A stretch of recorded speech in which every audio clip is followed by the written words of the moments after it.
Le dernier morceau, le poète parle, c'est là le titre que Schumann a lui-même ajouté à cette page immortelle, devrait être transposé sur un plan de rêverie plus intime, n'est-ce pas?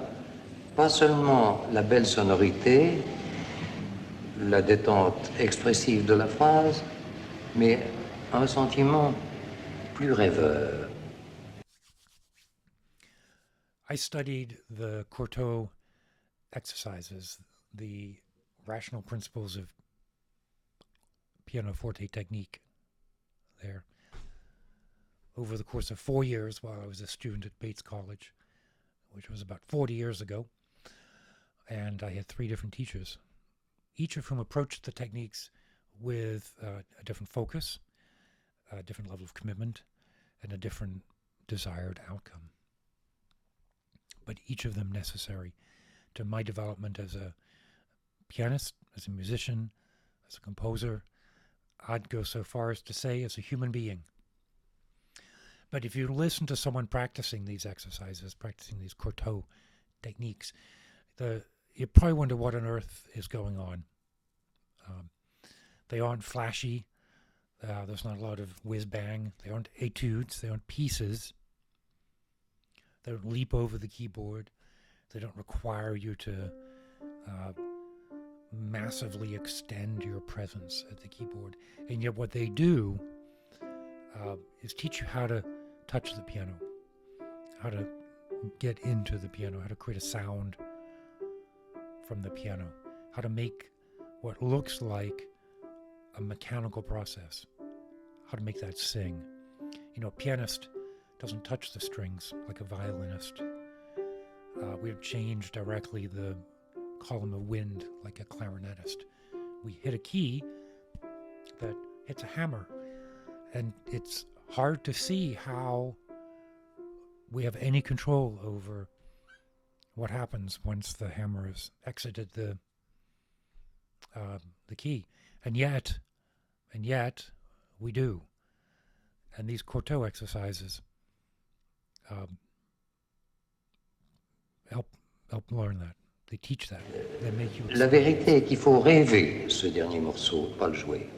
Voulez-vous me permettre de prendre votre place?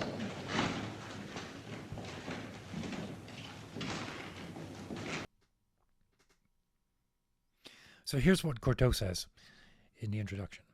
He says, we shall try in the following pages to generalize a formula whose efficiency several years of experience have allowed us to test by extending it to pianistic difficulties of every order, reducing the latter to 5 categories, each of which will be analyzed in a separate chapter.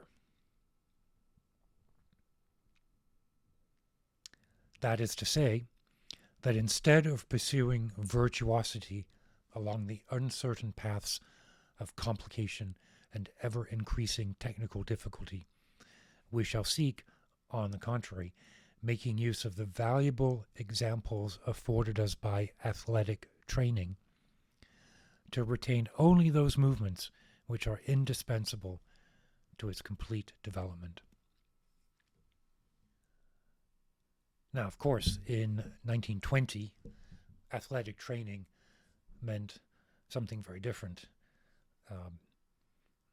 I've trained with someone in the present day, it's now 2025, on these clubs and these techniques, this sort of idea of Victorian stoicism applied to exercise. Now, we didn't smoke cigarettes, but these club exercises are broken down into circles and angles, and they build up into these elaborate choreographed sequences.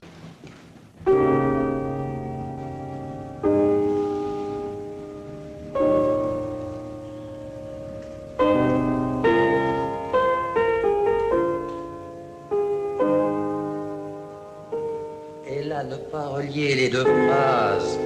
Ce sont deux éléments différents.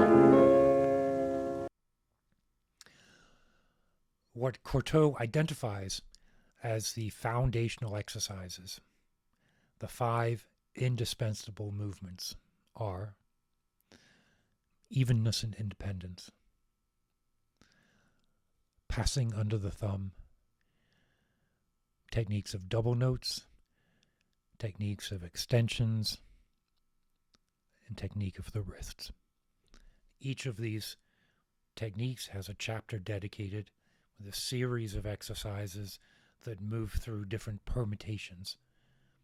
But at the end of it, independence of the fingers, passing of the thumb, double notes, extensions, and then wrist exercise.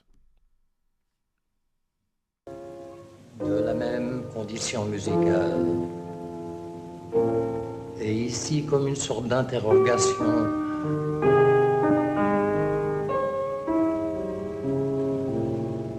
Now, when I first learned the exercises, it was with a harpsichordist at Bates College called John Corey. That's when I ordered the copy I have here, and I've had it since my freshman year at Bates. It's been all over the place. You can see that I've lost the cover, I've lost the binding, but I still have notes and instructions.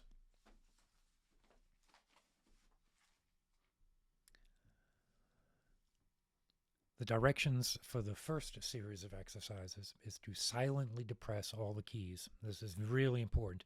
You begin at the bottom of the key, and then you articulate in reverse. You lift the keys and then press again without ever losing contact, and always keeping the non-sounding fingers depressed at the bottom of the keys.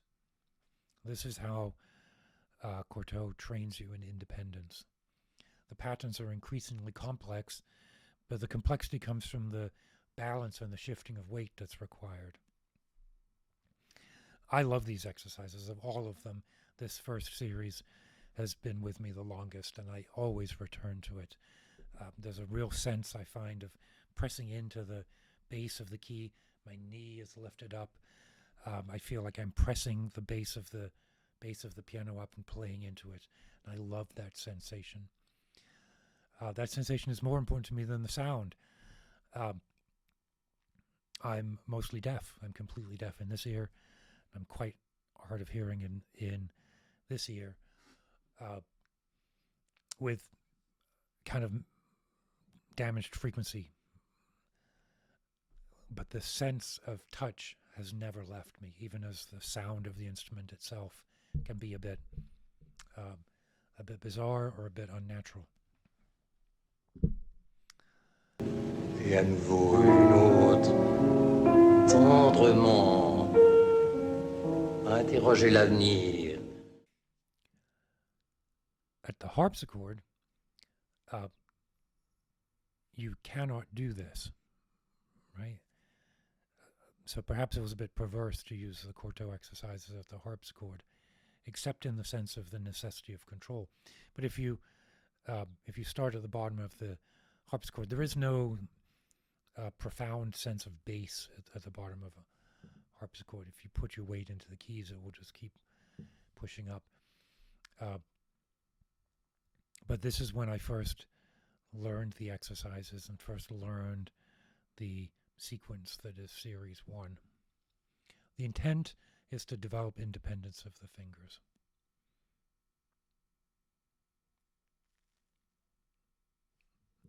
There's a control that's required at the harpsichord that's different from the weight that comes with the piano. But the independence, the necessity of independence, is also there.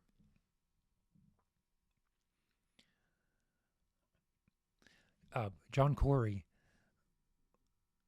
a wonderful musician, also conducted the choir at Bates, and one year he put together a full performance of the Messiah and asked me to play the harpsichord, the continuo part, which, I was thrilled to do. But my recollection is he asked me a week before the concert. That may be an exaggeration, but it wasn't a whole bunch of time. And in retrospect, that was a risky move on his part. An even more risky version on Reckless was he actually asked me to tune the piano. Because I still don't know how to tune properly, and even back then we didn't have digital tuners, so I could probably get the octaves, but I didn't understand how to tune relatively across the instrument. So I ended up with something that was sort of like poorly implemented just intonation.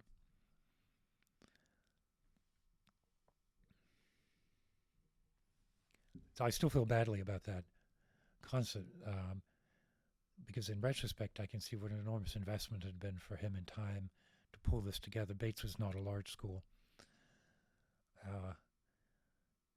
And the best he could do was shut the harpsichord lid so that my sound wasn't kind of ruin the. He did end up tuning the instrument, but I still hadn't practiced it enough.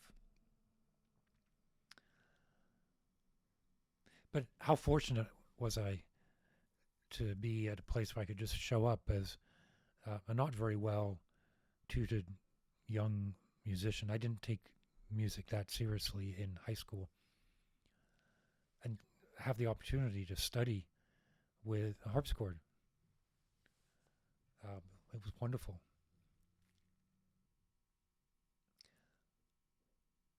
So still today, I do very well in a piece that requires counterpoint and balance and bringing out inner voices.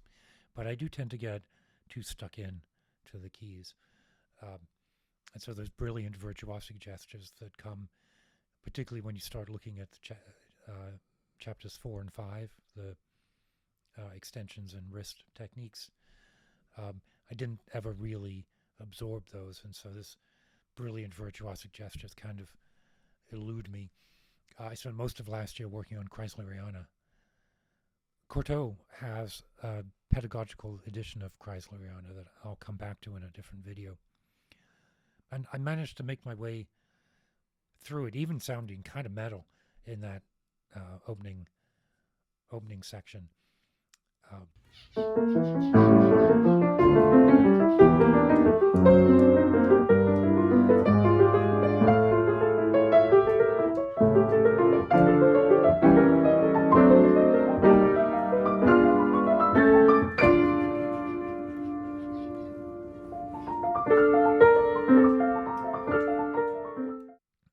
But I tend to play on the slow side because I don't have speed necessarily in me, and also because I like hearing things that come when you wait in, even when that isn't necessarily what the music needs.